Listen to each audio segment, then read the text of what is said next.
Good morning class. आज हम हिंदी गद्य पाठ 2 रॉबर्ट नर्सिंग होम में, जिसके लेखक हैं कन्हैयालाल मिश्र प्रभाकर।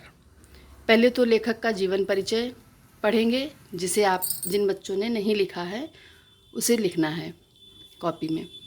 और फिर जो उसके महत्वपूर्ण गद्यांश हैं, क्योंकि पूरा पूरा पाठ आपको पहले पढ़ाया जा चुका है, अब केवल महत्वपूर्ण गद्यांशों के प्रश्नोत्तर और व्याख्या बताई जाएगी।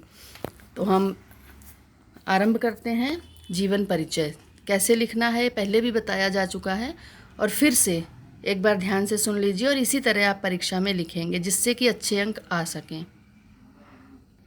सबसे पहले नाम कन्हैयालाल मिश्र प्रभाकर, फिर सूक्ष्मावलोकन मतलब पूरे जीवन का सूक्ष्म में अवलोकन करेंगे। नाम कन्हैयालाल मिश्र प्रभाकर इनकी उपाधि थी, उपनाम था। जन्म सन 1906 ईस्वी। पिता का नाम पंडित रमादत्त मिश्र। जन्म स्थान सहारनपुर के देवबंद में। लेखन विधा संस्मरण निबंध। भाषा तत्सम शब्द प्रधान, शुद्ध और साहित्यिक खड़ी बोली। शैली वर्णनात्मक, भावात्मक एवं नाटक। ये नहीं भी आप लिखेंगे तो भी। रचना दीप जले शंख बजे, धरती के फूल, आकाश के तारे आदि। निधन इनका सन 1995 में हुआ। साहित्य में स्थान इनका है प्रभाकर जी हिंदी निबंध विधा के स्तंभ। इनका हिंदी गद्य में अद्वितीय स्थान है।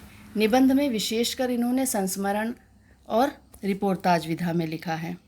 अब इसके पश्चात हम जीवन परिचय लिखना आरंभ करेंगे। जीवन परिचय। प्रभाकर जी का जन्म सन 1906 ईस्वी में सहारनपुर जिले के देवबंद कस्बे में एक साधारण ब्राह्मण परिवार में हुआ था। इनके पिता पंडित रमादत्त मिश्र पौरोहित्य कार्य करते थे। पौरोहित्य मतलब पंडिताई का, परंतु उनके विचारों में महानता और व्यक्तित्व में दृढ़ता थी। इनका जीवन अत्यंत सरल और सात्विक था। इनकी माता जी का स्वभाव बड़ा ही उग्र था। इन्होंने एक जगह पर लिखा भी है अपनी आत्मकथा में कि पिताजी दूध मलाई मिश्री थे तो माता लाल मिर्च। इनकी शिक्षा नगण्य मतलब ना के बराबर।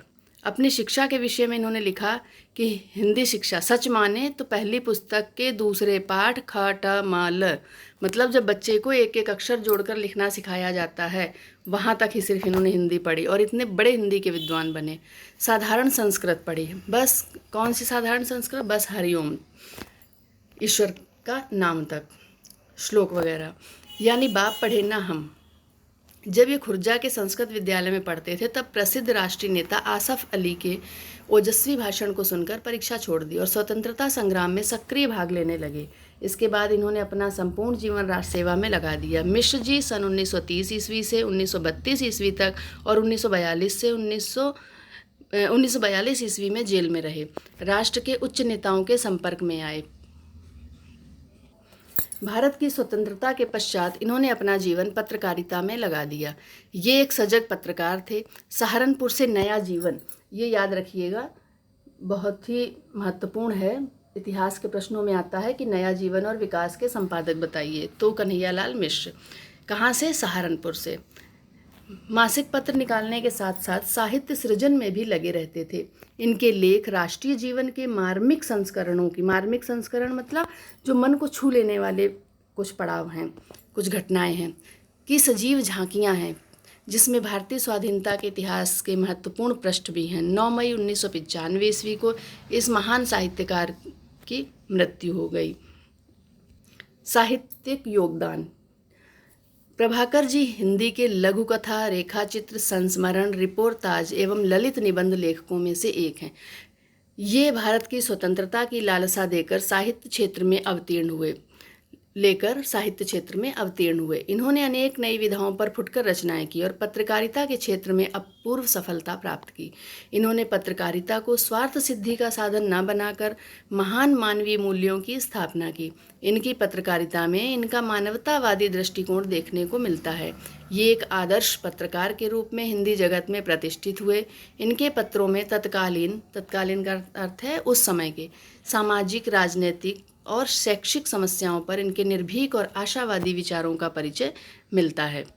स्वतंत्रता आंदोलन के समय इन्होंने जीवन के मार्मिक संस्मरण लिखे। संस्मरण वह होता है जब लेखक अपने जो जीवन में जो भी घटनाएं घटित हुई हैं उनका यथावत वर्णन करता है अपनी स्मृति के आधार पर।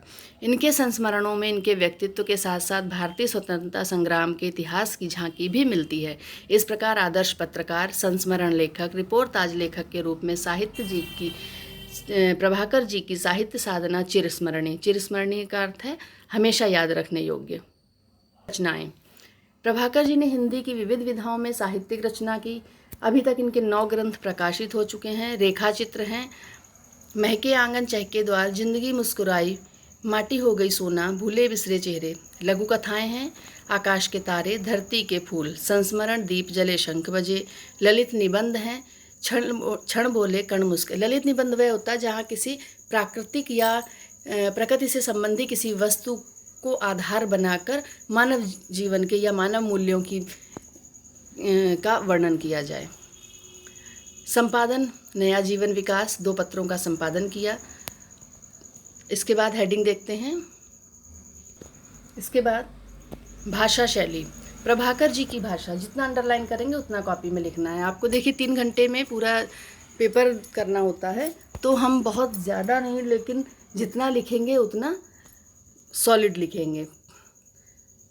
प्रभाकर जी की भाषा सामान्य रूप से तत्सम प्रधान, शुद्ध और साहित्यिक खड़ी बोली है। उसमें सरलता और सुबोधता, स्पष्टता दिखाई देती है। ठीक है।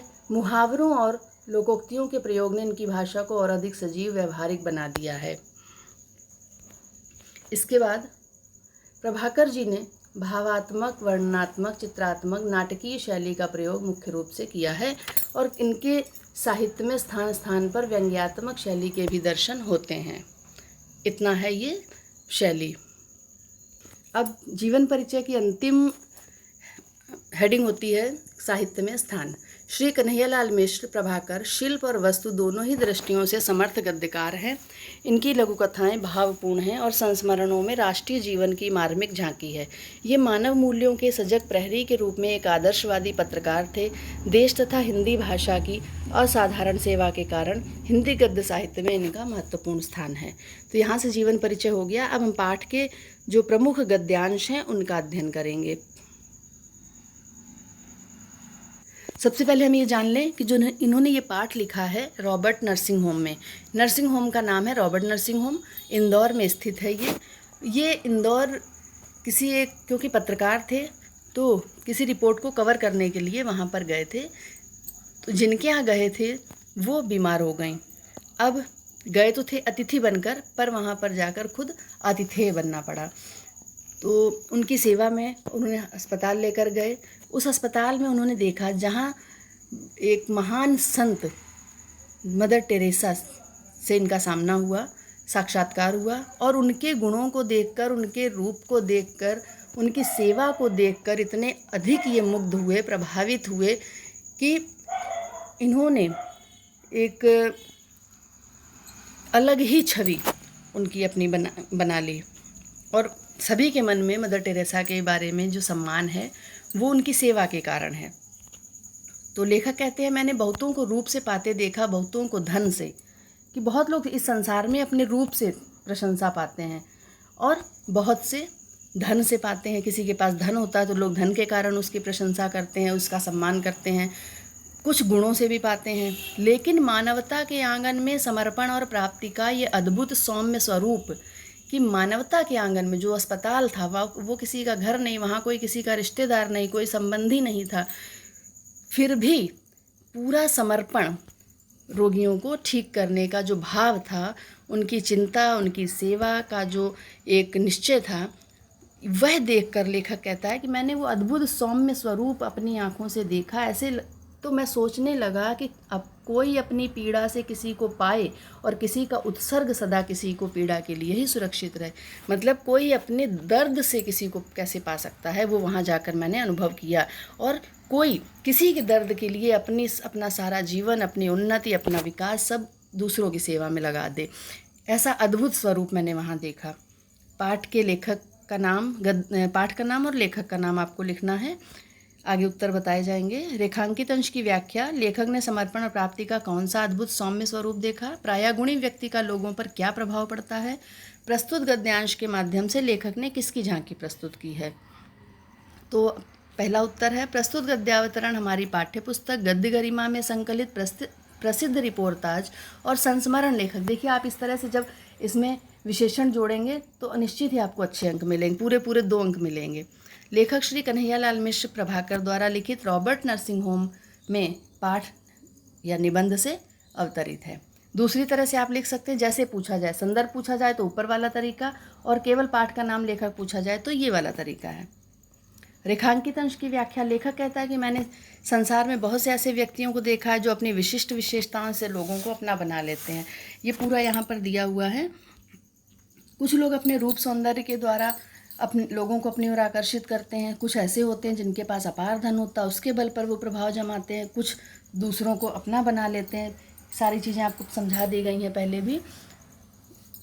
तो लेखक कहता, परंतु मैंने एक ऐसी अद्भुत नारी को देखा जिसने मानवता के लिए सर्वस्व समर्पित करके दूसरों की श्रद्धा और आदर को प्राप्त किया है। अपने सेवा भाव से उन्होंने प्राप्त किया है, समर्पण करके स्वयं को।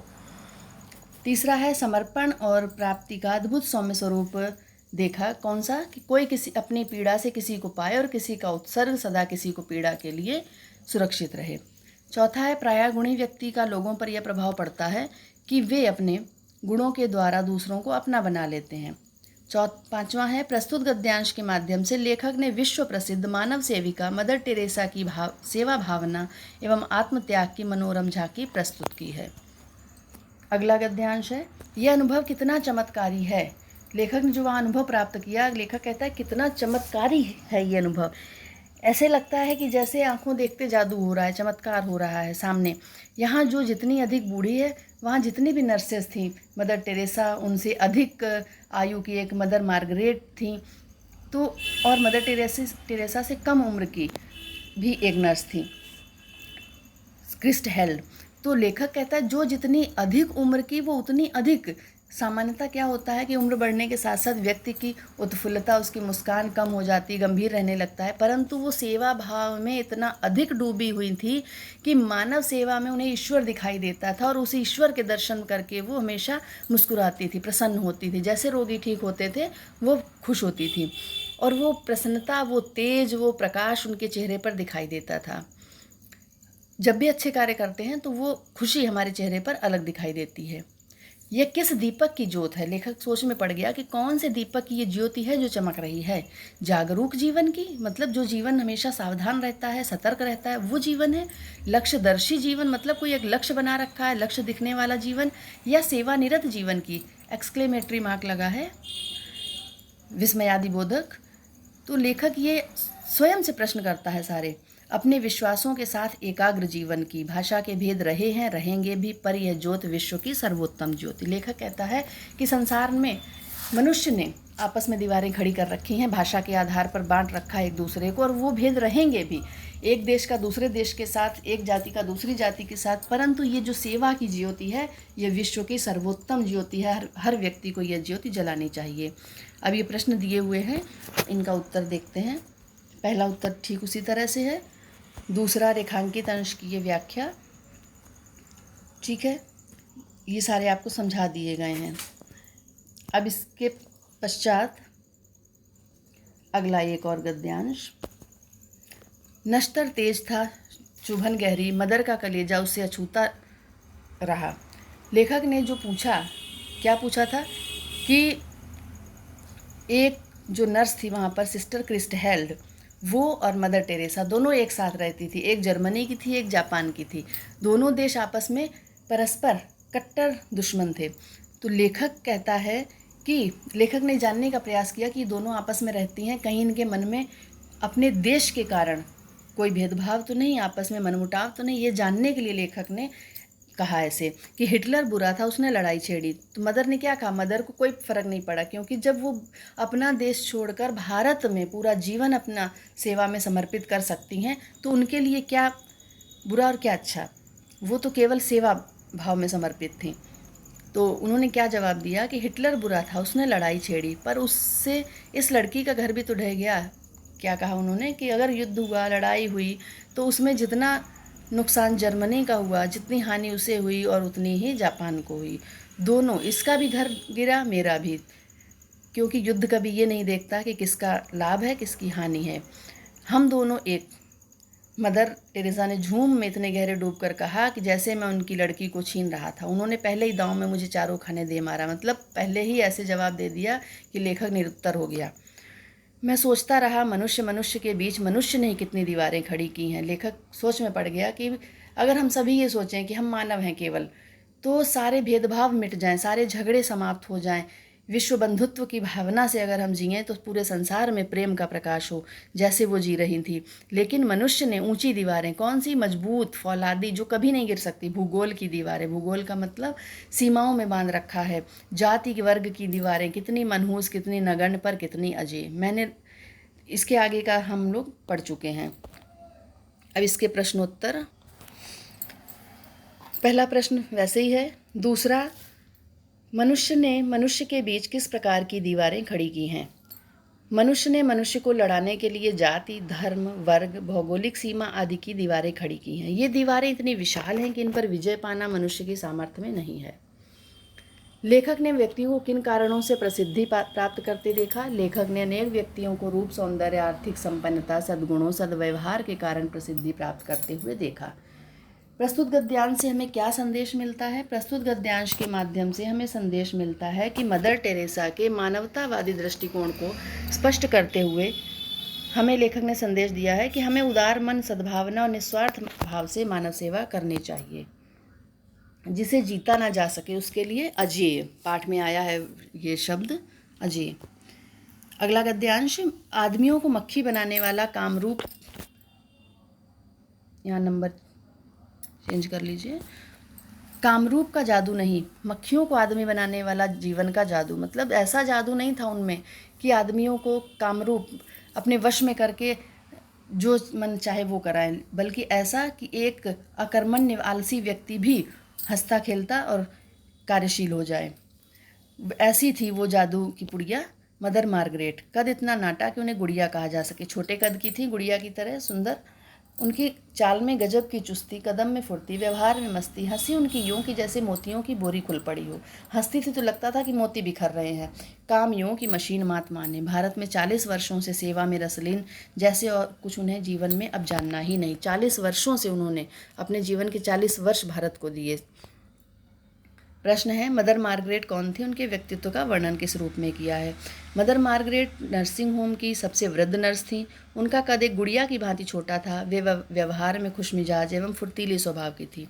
लेखक ने नर्सिंग होम की मदर मार्गरेट को जादूगरनी क्यों कहा? मदर मार्गरेट अपनी ममता, सेवा भावना से दीनहीन, निराश रोगी के जीवन में आशा का संचार करके स्वस्थ, हंसता खेलता व्यक्ति बना देती थी। इसलिए लेखक ने मदर मार्गरेट को जादूगरनी कहा। जैसे उन्हें और कुछ जीवन में जानना नहीं। इससे क्या आशय है? लेखक कहता है कि मदर मार्गरेट अपना कार्य इतना एकाग्रचित्त मगन होकर करती थी कि उन्हें देखकर ऐसा प्रतीत होता था जीवन में अब किसी और वस्तु को नहीं पाना चाहती। सेवा के अतिरिक्त उनके जीवन अन्य विषय में सोचना और जानना भी नहीं चाहती। प्रस्तुत गद्यांश के माध्यम से लेखक ने क्या अभिव्यक्त किया है? प्रस्तुत गद्यांश के माध्यम से लेखक ने मदर मार्गरेट की सेवा भावना, उनके चमत्कारिक व्यक्तित्व का वर्णन करते हुए उनके परोपकारी चरित्र की अभिव्यक्ति की है। लेखक ने इसी के साथ उनके निस्वार्थ भाव से मानव सेवा के गुण को भी प्रकट करने का सफल प्रयास किया है। जीवन व फुर्ती शब्दों के विलोम लिखिए। जीवन का मृत्यु, विसर्ग नहीं लगानी है, फुर्ती का सुस्ती। तो अब हमारा ये पाठ यहाँ पर पुनरावृत्ति पूरी हो गई। कल हम पाठ 3 का अध्ययन करेंगे। धन्यवाद।